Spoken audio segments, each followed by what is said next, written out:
Nous-209 is a viral vector-based vaccine, which encodes 209 frameshift peptides. Frameshift peptides being a peptide that is not normally expressed, but which is acquired, a mutation that is acquired in the context of a cell that has mismatch repair deficiency.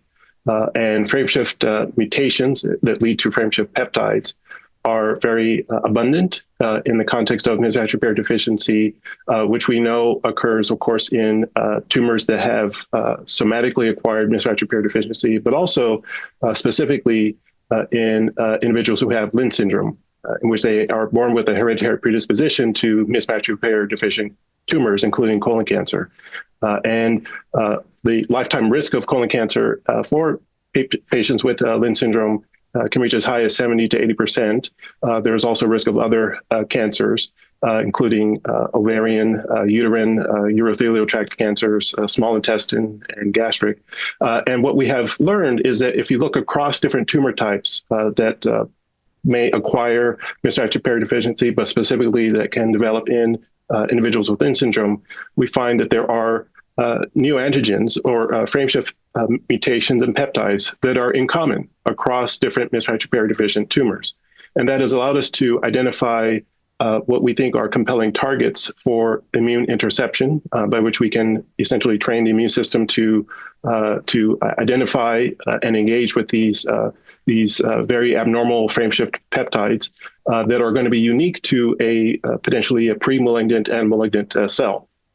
And so Nous-209 encodes 209 of these frameshift peptides, with the concept being to, again, stimulate an immune response or immunogenicity against these peptides. And our study was a study among individuals, healthy individuals with Lynch syndrome, some of whom had previous cancers linked to their Lynch syndrome, some of whom have a diagnosis of Lynch syndrome but have not yet developed a cancer. And in the study, we set our sights on two goals. Number one, to understand the safety, first and foremost, of vaccination with Nous-209, which is given as an intramuscular injection, and safety with respect to any adverse reactions, either at the injection site or what we call more systemic side effects. And then secondarily, to also understand, does the vaccination lead to that immunogenicity? Do we see signs of an immune response against the vaccination? The vaccine is given as a two-part dose schedule, first beginning with what we call a prime dose, and 8 weeks later, a boost.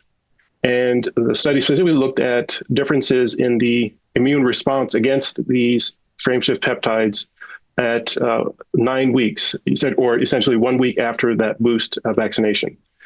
And we compared that to what may or may not have been any pre-existing immunity against those same mutations. And our study also secondarily did aim to explore in more depth the functional capabilities of this immune response that is generated, as well as time passes, differences in the colonoscopy results of participants.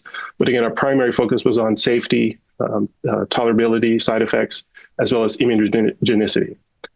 And in a way that is, we think, compelling and as a really supporting evidence for this strategy, we found that among all the individuals who were vaccinated with the Nous-209 vector, and in whom we had blood collection at a week after their second dose, we found that there was essentially immunogenicity across all participants. So our immunogenicity response rate was essentially 100%, which for us, again, argues for the highly potent immunogenic potential of frameshift peptides. Now, the study, of course, as I mentioned, was focused on safety and tolerance. And to that effect, we found that in terms of patients' experience who participated, we did find things that we would say are similar to other vaccine-based approaches, both for infectious disease as well as other cancer indications, including soreness at the injection site, mild swelling. Some individuals had things like fever, body aches, chills. Generally speaking, these were very mild and what we call low grade. and most resolved within a few days after onset. So there were overall no serious treatment-related adverse effects that we saw. Most of what we observed were, again, in line with prior experience of vaccination, including other common, again, seasonal vaccines. And we think the vaccine is again, for that reason as well, a compelling candidate as at least the backbone of a novel strategy to help to induce immunogenicity against a precancerous cell that harbors a frameshift mutation, frameshift peptide, and that we can intercept that cell to prevent the eventual development of an adenoma or carcinoma.